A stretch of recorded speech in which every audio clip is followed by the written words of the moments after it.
Sequência no nosso curso, então simbora falar de coisas boas, simbora falar da Lei 13.681, esta lei que é de 2018, repito, uma lei importantíssima, ela veio tratar especificamente sobre os agentes públicos dos ex-territórios, então, de Roraima, Amapá e Rondônia. Nós vimos aqui então o seguinte, havia, né, gente, um imbróglio jurídico, um imbróglio administrativo, ninguém sabia. Imagine, a Constituição é de 88. De 88 a 93 foi o tempo então dado para que os estados fossem constituídos. Imagina, esta lei é de 2018. Olha quantos anos então aí de intensas batalhas administrativas, batalhas então especificamente judiciais e claro, sempre ali buscando um meio termo, um meio caminho, e aí nós chegamos à Lei 13.681. Esta lei, então, ela disciplinou o que está previsto lá nas emendas constitucionais, número 60, número 79 e também número 98. Lembrando a você que estas emendas e esta lei, ela é extremamente cobrada, principalmente em concursos para a área, no caso federal, principalmente se o concurso tiver vagas nestes estados. Então, fica aí esta dica para vocês. Mas até agora está tranquilo, graças a Deus, nós já avançamos muito. Nós já falamos muito sobre servidores efetivos, falamos sobre militares e na nossa última aula eu iniciei o assunto empregados públicos. Empregados públicos. E aí então, o que aconteceu? Eu falei para vocês assim, olha gente, vamos lá, eu quero que você esteja comigo nesta missão e a gente vai continuar a falar sobre este assunto. Beleza? Quer falar com o professor? Estou em todas as redes sociais, em todas elas, @ a palavra por extenso, professor Eduardo Galante. Beleza? Vamos lá então? Simbora, partiu! Objeto do nosso estudo, Lei 13.681 de 2018. Esta lei disciplinou as emendas constitucionais número 60, 79 e 98. Graças a Deus, até agora, estamos firmes, fortes e decididos a fazer a diferença. Bem, nesse contexto agora, nós falamos sobre todos os agentes públicos, todos. Falamos sobre os servidores, os militares, falamos sobre os empregados. Eu agora vou para disposições finais. Nas disposições finais aqui, pessoal, em determinados momentos, eu suprimi algumas informações de ordem transitória, que no caso, tá? Foram aquelas regras que se aplicaram à época, especificamente da transformação dos ex-territórios em estado. E mantive aqui, então, aquelas que sim, poderão estar na nossa prova. Tá bom? A intenção é justamente, então, fazer com que você tenha o máximo de informação com o mínimo de conteúdo. Eu sempre brinco com isso, eu sempre falo, eu quero que você extraia o máximo possível com o mínimo possível de conteúdo. E é isso que nós vamos buscar aqui. Então, olha, a aplicação das disposições relativas ao salário dos empregados e também em relação à estrutura remuneratória dos servidores e dos militares, tá? Que foram então aqui abrangidos por esta lei. Isso não pode implicar em redução da remuneração. Eu lembro que eu falei isso para vocês. Olha, nós vamos ter sim, tá? O agente ele terá que optar. Ele fará parte do quadro em extinção da União ou seguirá com o Estado e a sua respectiva legislação. Mas seja qual for a opção, não vai haver prejuízo remuneratório. Ah, professor, eu optei, meu pai optou, ficou, ele permaneceu como servidor público estadual. Ele permaneceu, no caso especificamente, permaneceu lá no estado, vai seguir a vida dele lá. Ok. Não, professor, meu pai era servidor e quis vir para a União, ficar no quadro em extinção. No estado ele ganhava 5 mil, na União ele vai ganhar 5 mil também. Agora é claro que a estrutura remuneratória mudou. Então, algumas gratificações que você recebia lá no estado, você não vai receber na União. Mas o valor, o quanto que você recebia lá, você vai continuar recebendo aqui. E isso aí é normal. Agora, depois que você veio para a União e depois que você continuou lá com o estado, aí cada um segue a sua vida, viu? Cada um segue a sua estrutura. Às vezes vai ter oportunidade que o Estado vai conceder algum aumento, a União não. Agora, posso falar uma coisa para vocês? Na prática, eu conheço aqui, tá, alguns colegas que são aposentados hoje, professores, que passaram por esta situação. Teve pessoas, a depender do cargo, teve pessoas que optaram por permanecer junto ao Estado. E aí tiveram prejuízo, porque a carreira na União foi melhor. Mas teve o contrário também. Teve gente que permaneceu na União e os estados tiveram um melhor desempenho. Olha que interessante. Então, gente, é muito difícil. O mais importante para a nossa prova aqui é o seguinte: optou, não vai ter, então, ali redução de remuneração, tá bom? Na hipótese, e se por acaso, professor, na hora que for feita, no caso ali a mudança, na hora que for feita ali a opção, suponha-se que em algum momento houve a redução da remuneração dos servidores. E agora, como é que nós vamos fazer? O servidor ele pode ter a sua remuneração reduzida? Não, não pode. Então, se com essa mudança implicou em redução, não se preocupe. Sabe por quê? Esta diferença foi paga através de um comando chamado vantagem pessoal nominalmente identificada. Ah, professor, eu via isso no contra-cheque do meu pai, da minha mãe, e eu não sabia o que era vantagem pessoal nominalmente identificada. Esta vantagem, ela justamente serve para cobrir eventuais diferenças financeiras que você tenha sofrido, para que você não tenha prejuízo.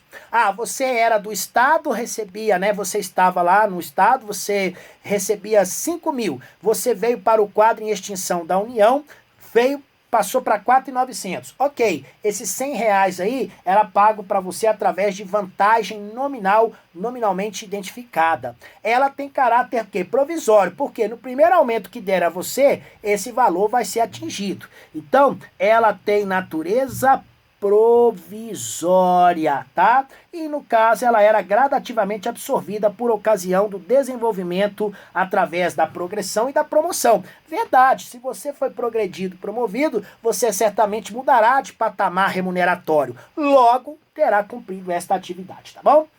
Na hipótese de redução de salário dos empregados, tá? Agora eu estou falando dos empregados. Eventual diferença será pago através de complementação de salarial de natureza provisória. Preste atenção no macete do galante. Preste atenção. Se você é servidor efetivo, se você é servidor público ou militar, eventual diferença será paga através de vantagem pessoal nominalmente identificada. Mas se você é empregado público, você é submetido a CLT. E se você é submetido a CLT, o que você vai receber, eventual diferença, você vai receber através de complementação salarial. Ah, professor, agora eu entendi. Quer dizer que na hora da prova eu tenho que olhar se é servidor, se é servidor público efetivo, se é militar ou se é empregado. Porque se for empregado, ele vai receber esta diferenciação através da complementação salarial de natureza provisória. Sim, gente, tá? E ela também, da mesma maneira, tá? Será absolvida ali de acordo com o tempo. Conforme você for tendo os seus aumentos, então você terá esse valor ali levado à ao seu pagamento, tá bom? Então cuidado com esta diferenciação. Essa vantagem, tá? Então, esta vantagem pessoal nominalmente identificada e a complementação salarial provisória que nós acabamos de falar. As vantagens serão pagas para fins de complementar a eventual diferença de remuneração a quem? Servidores efetivos e militares. Complementação salarial será paga a quem? Aos empregados públicos. Então, nesse caso, tá? Elas ficam sujeitas ali exclusivamente à atualização decorrente da revisão geral da remuneração dos servidores públicos federais. Gente, isso aqui deu uma discussão. Isso aqui deu uma discussão na justiça, porque imagina, você recebia 4.900 e R$ 100 você recebia então de vantagem pessoal nominalmente ali, né, identificada. Quando saía o aumento, Olha só a pergunta que eu vou fazer para você. Saiu um aumento de 10% para os servidores. Esse 10%, ele seria, no caso, aplicado em cima dos 4.900 ou em cima dos 4.900 e também dos R$ 100 desta vantagem? Isso foi parar na justiça. E aí a lei agora veio equacionar isso. Não, vai também incidir sobre aquele valor que é pago a título de vantagem pessoal ou a título de complementação salarial. Então incide sobre esse valor também, tá bom? Olha que macete. Pois é, então fica aí essa data para você. As pessoas a que se refere esta lei prestarão serviço nos respectivos estados ou seus municípios, tá? E na condição de servidores cedidos. Então vamos lá, preste atenção no que o professor vai falar. Você estava em Rondônia, foi dada a opção para você, você falou, não quero ficar em Rondônia não. Eu não quero fazer parte especificamente, tá? Ali, no caso, não quero fazer parte do quadro de servidores do estado de Rondônia. Não quero. Ah, você não quer? Não, não quero. Vou para o quadro em extinção da União. Vai? Vou. Beleza. Ok. Nesse caso especificamente, nós temos um dado, que é o seguinte. Já que você quer ir para a União, para o quadro de extinção, você vai continuar trabalhando em Rondônia. Você será servidor da União, vai trabalhar em Rondônia, mas vai trabalhar na condição de cedido. Você vai trabalhar na condição de cedido. Você será um servidor da União, um militar da União, um empregado da União, porém você será cedido. Aqueles que optaram a fazer parte do quadro em extinção da União foram trabalhar nos novos estados, Roraima, Amapá e Rondônia, na condição de servidores cedidos, tá bom? E mais, não iria haver ônus para o cessionário, tá? E evidentemente, ele permaneceria nesta condição até que ele pudesse ser aproveitado, tá, em um órgão ou entidade da administração pública direta, autárquica ou fundacional, podendo os estados, por conta da delegação, adotar os procedimentos, tá? Adotar os procedimentos necessários à cessão de servidores a seus municípios. É interessante porque é o seguinte, então, ele ficou cedido ao Estado, mas falou para o Estado assim, ó, Rondônia, eu vou deixar os servidores aí cedidos para vocês, vou deixar, pode ficar tranquilo, suave, só que tem um detalhe, eu vou deixar cedido para você até você realizar o seu concurso. Na hora que você realizar o seu concurso, eu pego de volta esse servidor que é meu, que está no quadro em extinção, e vou aproveitá-lo em algum órgão meu aqui. Então, eles não ficaram cedidos ad eterno, não. Na teoria. Na prática ficou, gente. Vocês acreditam? Na prática, teve servidores que ficou cedido por 18 anos. Acredita um negócio desse? Mas prova é prova. Então aqui eu tenho que deixar bem claro a condição efetiva de como está. Bom? O aproveitamento dos servidores e empregados. Eles, então, será feito, esse aproveitamento será por ato de cessão ou de alteração do exercício para compor a força de trabalho. Então, agora, nós estamos compreendendo melhor, então, especificamente, como é que funciona, tá? Como é que funciona especificamente, então, cada um destes detalhes. Beleza? Fica esta dica para você, é uma dica muito importante. Além disso, tá? Os servidores e os empregados pertencentes ao quadro em extinção da União, que são oriundos dos ex-territórios federais do Amapá, Rondônia e Roraima, bem como dos seus municípios. Gente, eles poderão ser cedidos pelo Ministério do Planejamento, Desenvolvimento e Gestão para outros poderes da União e para outros órgãos do Ministério Público da União e da Defensoria Pública da União, tá? Para exercício de cargo de comissão ou função de confiança. Eles podem, então, exercerem cargos, então, em outros órgãos. Eu lembro que eu estagiei na Defensoria Pública, nós tínhamos muito deles lá. muitos, tá bom?